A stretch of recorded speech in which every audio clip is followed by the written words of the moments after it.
आम्ही सारे खवय्ये. आता आपली पुढची रेसिपी काय आहे? आपली पुढची रेसिपी आहे किरीबात. किरीबात. येस, हा कुठली? ही श्रीलंकन रेसिपी. ही श्रीलंकन रेसिपी आहे. किरी म्हणजे दूध.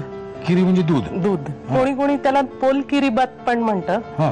किरीबात म्हणजे पोल म्हणजे नारळ. नारळ. हा. बर. आणि बत म्हणजे भात. बत. बत. बत. पण आपल्याकडे नारळी पौर्णिमेला वगैरे आपण गोड भात करतो नारळामधला. इथे हे दुधामधला करतात, नारळाच्या दुधातला. पण त्याच्यामध्ये मीठ असतं, गोड नसतं. ओके. आणि ही रेसिपी कुठे शिकली तुम्ही? ही रेसिपी मी सुनील कडून शिकली. बर बर. आता मला तुम्ही साहित्य सांगा मला. हे काय आहे? हे नारळाचं दुधामध्ये आपण तांदूळ धुवून भिजत ठेवलाय. बस. हो. किती वेळ साधारण आहे? साधारण 15 ते 20 मिनिटं भिजत ठेवायचा. ओके. आणि हे काय आहे? हे लवंग आहे, नारळाचं दूध आहे. ओके. बटाटा ऑप्शनल आहे, आपल्या आवडीनुसार आपण घालू शकतो. मिरी आहे, वेलदोडा, दालचिनी, जिरे आणि मीठ.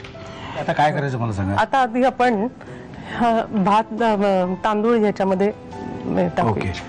ह्याच्यात आपण काय काय घातलेलं आहे? नारळाचं दूध आणि भिजत घातलेला तांदूळ. Okay okay. नारळाचं दूध आहे ह्याच्यात आणि तांदूळ. ओके. 4-2 शितं ह्याला राहिली तरी तुम्ही काही काळजी करू नका. तांदूळाचे दाणे, नाहीतर काय होईल, ते 4-2 दाणे घेण्याच्या भानगडीत हे फुटेल. ते खूप महागात जाईल. त्यापेक्षा आहे ते ठीक आहे ना. ओके. थोडं मीठ. मीठ ही स्पेशालिटी आहे ना मिठाची. हो, मीठ ही स्पेशालिटी. आणि थोडं पाणी शिजण्यासाठी ओके आवश्यक तेवढं. बरं. प्रत्येक तांदूळाला वेगवेगळं पाणी लागतं प्रमाणात. बस. आता जर मी गॅस पेटवला नाही तर काहीच घडू शकत नाही ना. आम्ही आपले उभे आहोत, आत्ता होईल, नंतर होईल. अरे गॅस पेटवायला पाहिजे ना. असं कसं? गॅस पेटवतो.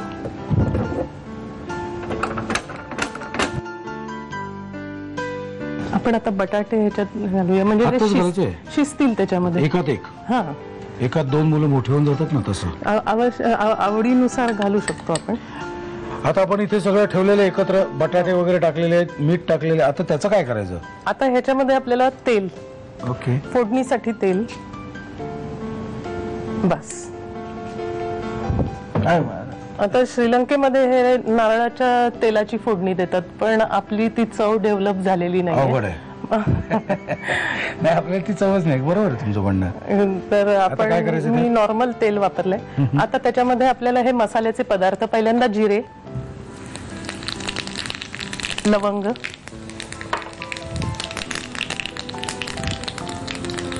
काळी मिरी, दालचिनी,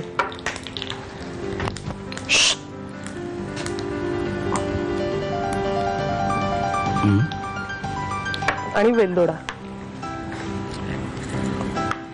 3 घातले तरी चालतील. वेलदोडा असा चुरून घालायचा, म्हणजे तो लगेच वास त्याचा लागतो. हा, वास छान आला, अरोमा एकदम छान येतोय. ओके. आता हे तुम्ही काय करताय? हे ह्याच्यात घालायचं आता. घालून टाका.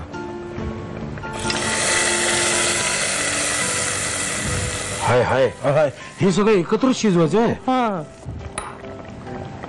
डन. म्हणजे झालंच की आपली जवळजवळ. हो. आता मी हे एकदा हलवून. ओके. आता हे शिजलं आणि हे झालं की झालं. झाकण ठेवा. हे साधारण किती वेळ असं? एरवी कुकर मध्ये केलं तर 3 शिट्ट्यांमध्ये शिजतो भात. 10 मिनिटात होईल. एक 10 मिनिटात होईल. तुम्ही 10 मिनिटं लावू नका. तुम्ही पुढच्या क्षणाला उचला. पेन, पेन्सिल, टाक, लिहून घ्या साहित्य आणि कृती. पोलकरी बत बनवण्यासाठी लागणारं साहित्य: नारळाच्या दुधात भिजवलेले तांदूळ, लवंग, नारळाचं दूध, बटाटे, मिरी, वेलची आणि दालचिनी.